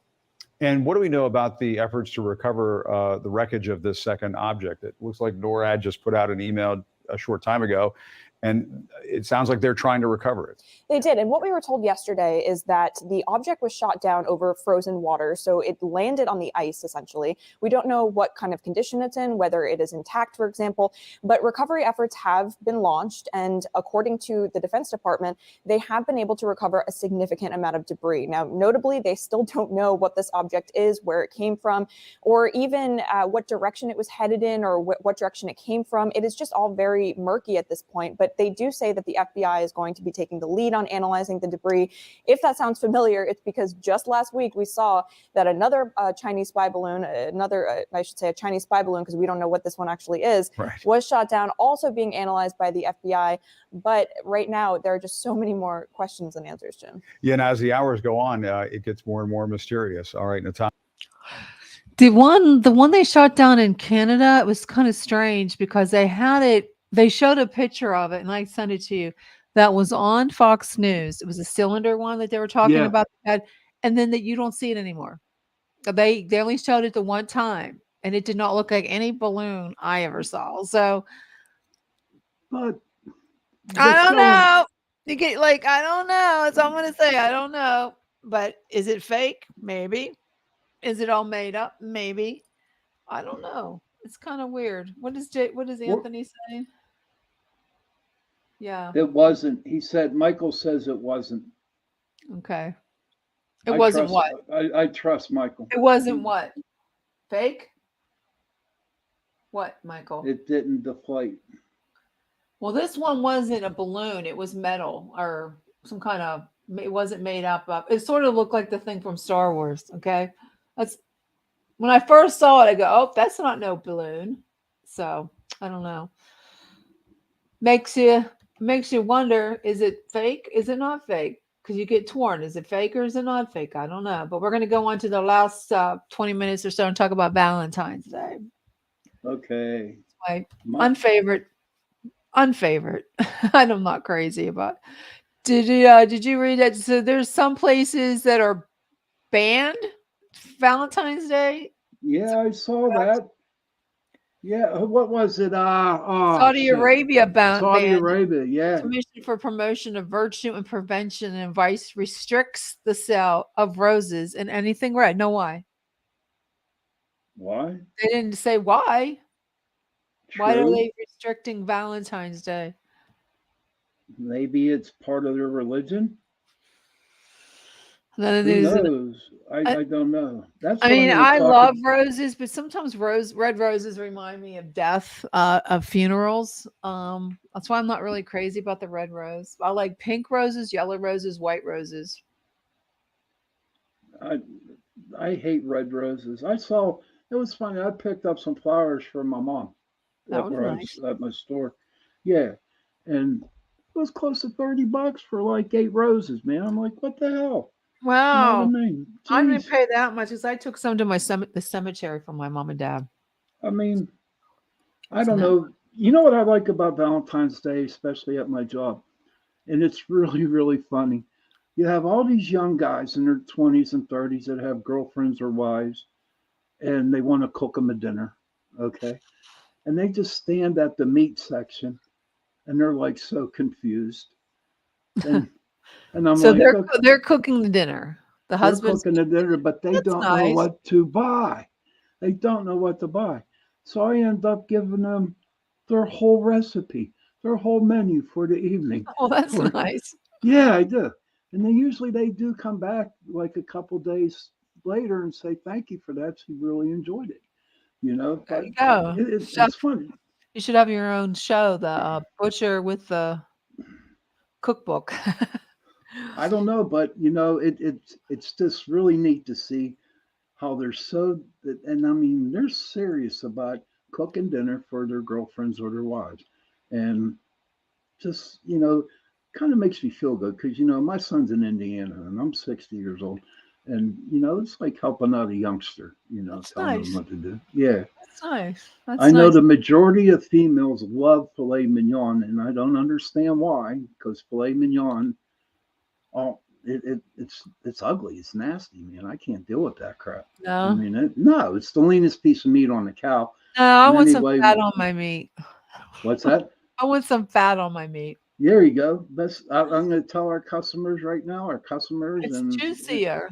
It's better for you. I think fat. Well, I do the keto. Oh, no doubt. Fat is good. Fat is good on the meat. You need protein. I don't give a crap. Yeah, you need at least. Hi, Doreen. You need to get your waist, your protein. So one of the creepy facts about Valentine's Day is that no one really knows the origin of it, of the holiday. The most popular theory about Valentine's Day's origins is the Emperor Claudius II. He didn't want Rome men to marry during wartime. So Bishop Valentine went against his wishes and performed secret weddings. I guess that was how Valentine's Day started. For this, Valentine was jailed. He was jailed. Bishop Valentine was jailed and executed. Well, that's not nice. And so while in jail, he wrote a note to a jailer's daughter, signing it from your Valentine. That's nice. But he got executed. Yeah. But that's weird how the Romans wouldn't. You couldn't get married during wartime. No, but there's a pagan thing that happens on the 15th of February, and I cannot say the word. It's called Lupercalia, something like that. During the feast, women would be whipped in the belief that it would help them become fertile. Oh, there you go. Well, that's a good thing. They should probably still do that now if you're having problems. I'm sure they do. Well, there was one. It was on Versailles that Philip could not conceive. He couldn't. I think it was Philip, or was it? Was it Louis? Which one couldn't conceive? I think it was it Louis or the other. It was. I think it was Philip. He couldn't conceive, so he told him to sleep with the Blessed Mother statue. Oh, come on. I don't know if it worked. Come on, But don't. another creepy fact. Moving on to another creepy fact about Valentine's Day that no one really knows the origins of this one either. But however, historians know that the brutal and bloody origin was very different than the tarts and chocolates that people think about Valentine's Day. That's normally associated with Valentine's Day. One theory states that Valentine's Day originates from Roman feast of Lupercalia, That's what I just said. Yeah. which was from February 13th to the 15th. That's Yeah. You just said and then there's a thing.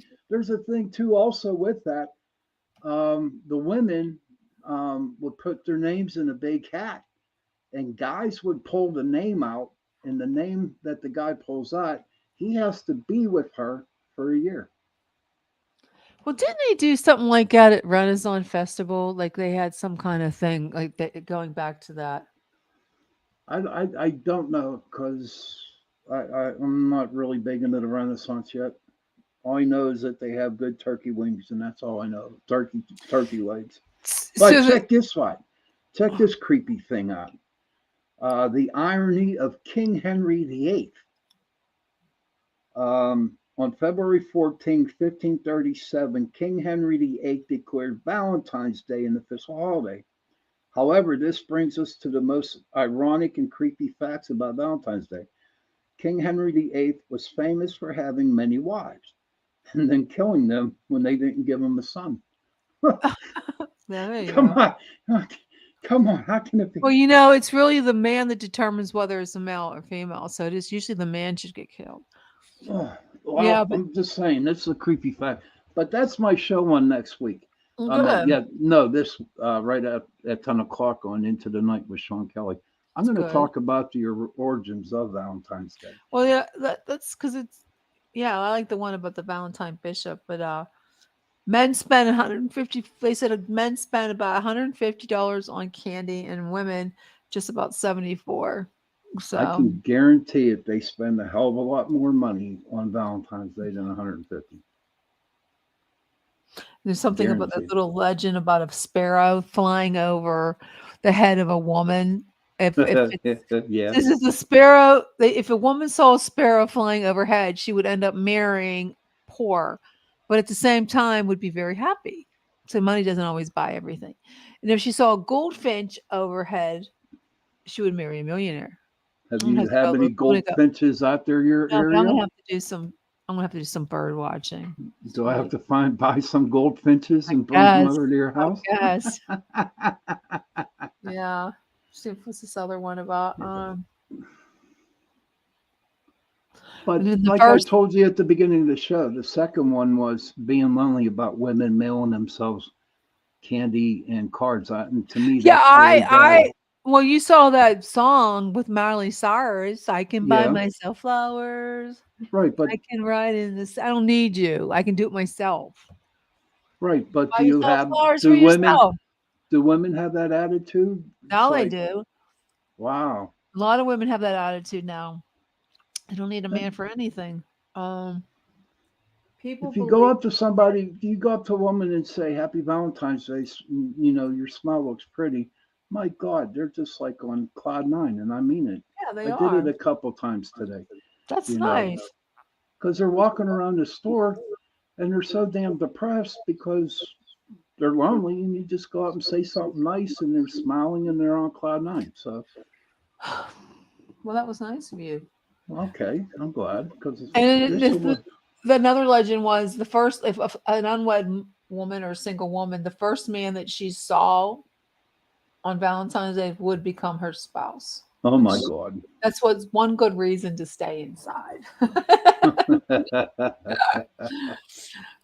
Yeah. let's Well, see my this- dear, it's getting close to the witching hour. Yes, it is. Well, tomorrow's my first show. Yeah, I'm gonna be there. I'm I gonna know. watch you. In the Know with Jenny, and I have a pursuit. I'll have a co-pilot that's just going to be there to help me maneuver things, and she'll probably get into some topics too. So it should be fun. So tomorrow is dating in 2023, how it's changed, and some tips and things to avoid. And then the second half is, we talked about this before. Does pickles, the pickle size really matter when it comes to Oh, pleasure? I don't know. Well, you'll find out. You know what? You got to go on TikTok and find out from the women who post the pickles. Yeah, seriously. So Okay, I'm I gonna want to probably thank leave everybody for joining us tonight. It was fun, and if you think Yes. you'd be a good guest for Chasing Prophecy Radio, please give us a holler. We'd be loving to have you on the show. Members who like us on Facebook, follow us on. We on Twitter and YouTube, I do believe, and we're on Yeah. Rumble. And if you have Roku, please add us to your our channel. You can listen to us. There's some back. Can you tell the people how to get to our show on Roku? If you go to the search where it says search channels and you put in United Public Radio in there, it's a pink. I don't know why they chose pink instead of green that we usually use for the station. Pink logo, and just click on it, add it, and you'll see, like, we were streaming live tonight. I know we were. Somebody saw us on there, so we were streaming live tonight on Roku. But there's they have a lot of old ones. They don't have a lot loaded yet, but the live shows are usually on there. So if you don't want to watch, if you want to see us big on screen, go to Roku. But everybody have a great night. Yes.